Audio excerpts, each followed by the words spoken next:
নমস্কার, ভিল কিচেনে সবাইকে স্বাগত জানাই। আজকে আমাদের সবজি বাগানে পেঁয়াজের পাতা তুলতে এসেছি। আজকে যে রান্নাটা করব তার মধ্যে এই পেঁয়াজ পাতাটা লাগবে। এমনিতে আমি যে ঘরে থাকা উপকরণ দিয়েই কিন্তু সহজ এবং সাধারণ রান্নাগুলোই করে থাকি। আজকে রান্নাটা একটু অন্যরকম, আপনারা প্রথম থেকে শেষ পর্যন্ত সঙ্গে থাকুন, আশা করছি খুব ভালো লাগবে। আজকে আমি চিলি আন্ডা কারি রেসিপি আপনার সঙ্গে শেয়ার করব, আর তার জন্যই পেঁয়াজ পাতাটা তুলছি। আর দেখুন আমাদের এখানে কি সুন্দর পেঁয়াজ গাছ হয়েছে, পেঁয়াজের কলিও হয়েছে। আর এই পেঁয়াজ কলিগুলো কিন্তু খেতে দারুণ লাগে, একেবারে নরম। বাজার থেকে যেগুলো কিনে আনে সেগুলো কিন্তু একটু শক্ত হয়, আর মুখে দিলে একটু ছাবা ছাবা মতো হয়। আর এই গাছেরগুলো একেবারে নরম, কচি, খেতেও ভালো লাগে। পেঁয়াজের পাতাগুলো তুলে নিয়ে এলাম। আর আজকে চিলি আন্ডা কারি করার জন্য এখানে আমি 5টা দেশি মুরগির ডিম নিয়েছি। ডিমগুলোকে প্রথমে সেদ্ধ করে নিচ্ছি। আর তার জন্য দেখুন কড়াইয়ে জল বসিয়ে দিয়েছি আগে থেকেই। এই জলের মধ্যে ডিমগুলো সেদ্ধ করে নিচ্ছি। এর উপরে দিয়ে দিচ্ছি একটুখানি লবণ। এবারে ঢাকা দিয়ে সেদ্ধ করে নেব। ডিমগুলো সেদ্ধ হতে থাক, আর এই ফাঁকে আমি বাদবাকি সব কাজগুলো গুছিয়ে নিচ্ছি। এখানে আমি পেঁয়াজ, রসুন, আদা, ক্যাপসিকাম আর নিয়েছি টমেটো, সব কিছু কেটে নিচ্ছি। আর পেঁয়াজ, টমেটো আর ক্যাপসিকামটা একটু বড় বড় করে কাটবো।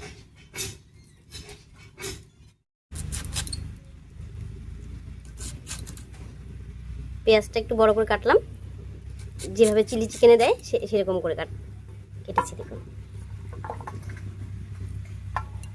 আর এরকম কোয়াগুলো একটু ছাড়িয়ে দিচ্ছি।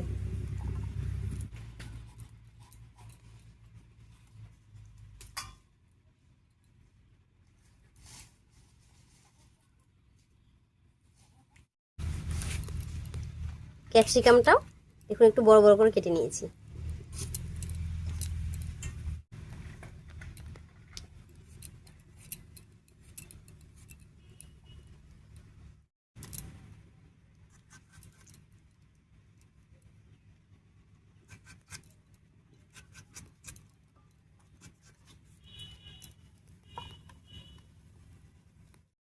ক্যাপসিকাম, পেঁয়াজ আর টমেটো কেটে নিয়েছি। এবারে পেঁয়াজের পাতাগুলো কেটে নিচ্ছি।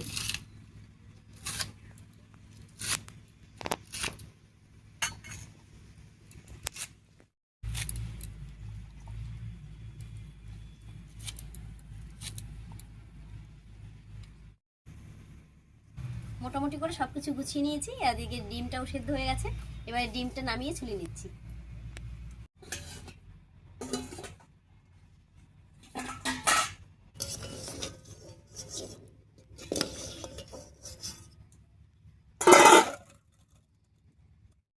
ডিমের উপরে একটুখানি ঠান্ডা জল দিয়ে দিচ্ছি।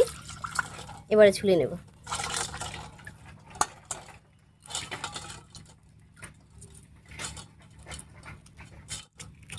বাড়ির মুরগির ডিমগুলো একটু ছোট, তবে কিন্তু এর ভিটামিন অনেক বেশি। ডিম দিয়ে আমরা সবসময় কিন্তু কিছু না কিছু রেসিপি করেই থাকি, তবে আজকের রেসিপিটা একেবারেই আলাদা। এটা ভাত, রুটি, পরোটা সব কিছুর সঙ্গে খাওয়া যায়, আর খেতেও দারুণ লাগে। ডিমগুলো ছুলে নিয়েছি। এবারে 4 ভাগ করে কেটে নিচ্ছি। আমি বটি দিয়ে কাটছি, তবে আপনারা চাইলে কিন্তু ছুরি দিয়েও কেটে নিতে পারেন। আর কাটার সময় যদি একটু ভেঙেও যায় কোনো অসুবিধা হবে না। দেশি মুরগির ডিম, তাই দেখুন ভেতরটা কি সুন্দর হলুদ টকটকে, আর দেখতেও কত সুন্দর লাগছে। সবগুলো ডিম কেটে নিয়েছি। এবার একটা ব্যাটার বানিয়ে নেব। ব্যাটার বানানোর জন্য এখানে নিয়ে নিচ্ছি 3-4 চামচ মতো ময়দা, আর দিয়ে দিচ্ছি ছোট চামচের 3-4 চামচ মতো কর্নফ্লাওয়ার।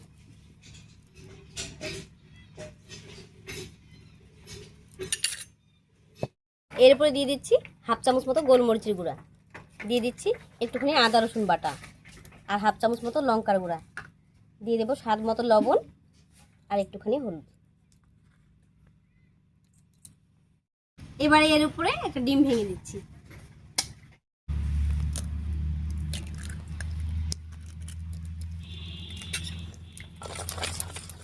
ডিমটা দিয়ে একটু মিশিয়ে নিয়েছি। এবারে জল দিয়ে একটা পাতলা ব্যাটার বানিয়ে নেব। অল্প অল্প করে জল দেবো আর মিশিয়ে নেব।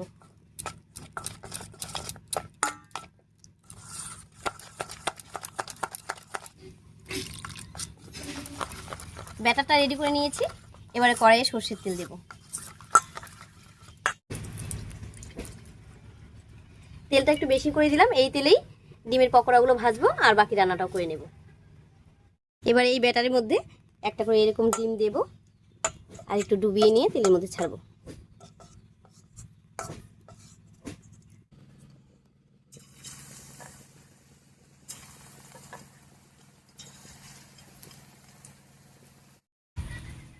ডিমের এই পকোড়াগুলো ভাজার সময় উনুনের আঁচটা খুব বেশি বাড়ানো যাবে না, এরকম একটু হালকাই রাখতে হবে।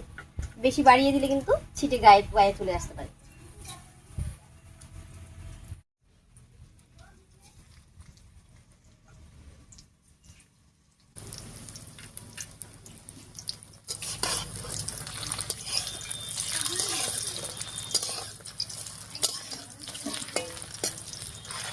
উল্টে পাল্টে ডিম পকোড়াগুলো বেশ লাল লাল করে ভেজে নিয়েছি। এবার নামিয়ে নিচ্ছি আর একইভাবে সবগুলো পকোড়া ভেজে নেব।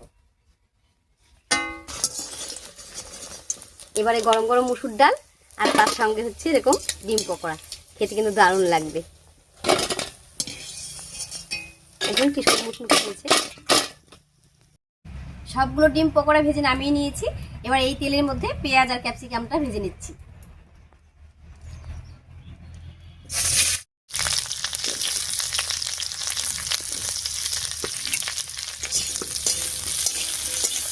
একটু হালকা করে নাড়িয়ে নিলাম। এবার এর মধ্যে দেবো একটুখানি লবণ।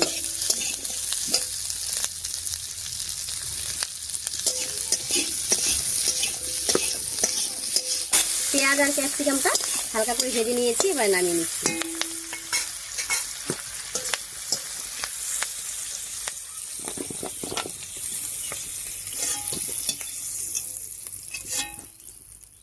এবার এই সামান্য একটু তেলের মধ্যেই দিয়ে দিচ্ছি আদা কুচি, রসুন কুচি আর হচ্ছে লঙ্কা কুচি।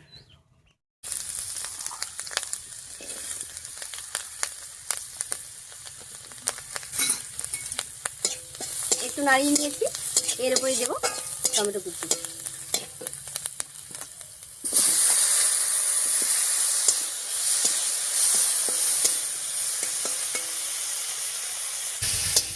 টমেটোটা দিয়ে রসুন আর লঙ্কার সঙ্গে একটু রান্না করে নিয়েছি। এবার এর উপরে স্বাদ মতো লবণ, হলুদ আর একটুখানি লঙ্কার গুঁড়া দেবো। দিয়ে দিচ্ছি লবণ, দিয়ে দিচ্ছি একটুখানি লঙ্কার গুঁড়া আর একটুখানি হলুদ দেবো। এবার একটুখানি জল দিয়ে ঢাকা দিয়ে কষিয়ে নেব।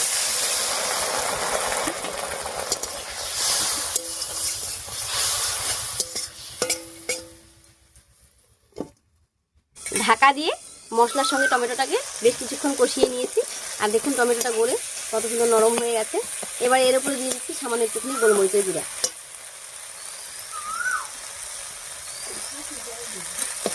একসঙ্গে করে মিশিয়ে নিচ্ছি।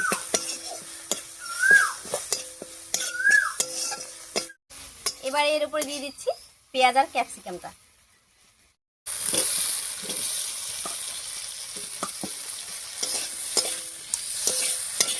খুব সুন্দর করে মিশিয়ে নিয়েছি। এবার এর মধ্যে দেবো জল, কারণ পেঁয়াজ আর ক্যাপসিকামটা আগে থেকে ভাজা ছিল। এবার জল দিয়ে দিচ্ছি।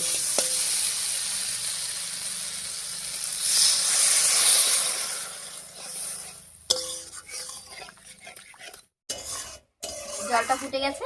এবার ঝোলটা যাতে একটু ঘন হয় তার জন্য একটুখানি ডিমের কুসুম রেখেছি, এটা ভেঙে এর মধ্যে দিয়ে দিচ্ছি। আর ডিমের কুসুমটা দেওয়ার জন্য খেতেও ভালো লাগবে আর ঝোলটাও খানিকটা ঘন হবে।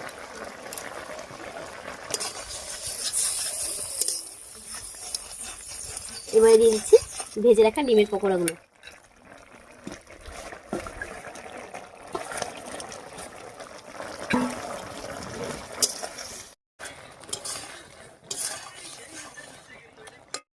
ডিমের পকোড়াগুলো দিয়ে আরো 2-3 মিনিট রান্না করে নিয়েছি। এবারে পেঁয়াজের পাতাগুলো দিয়ে একটুখানি নাড়িয়ে নিয়ে নামিয়ে নিচ্ছি।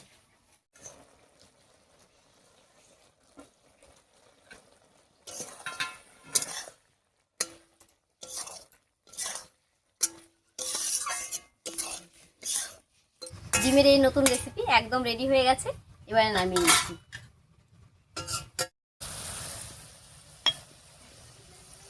এবারে এটা গরম গরম রুটি পরোটার সঙ্গে খেতে কিন্তু দারুণ লাগবে। আর দেখুন দেখতেও কত সুন্দর হয়েছে।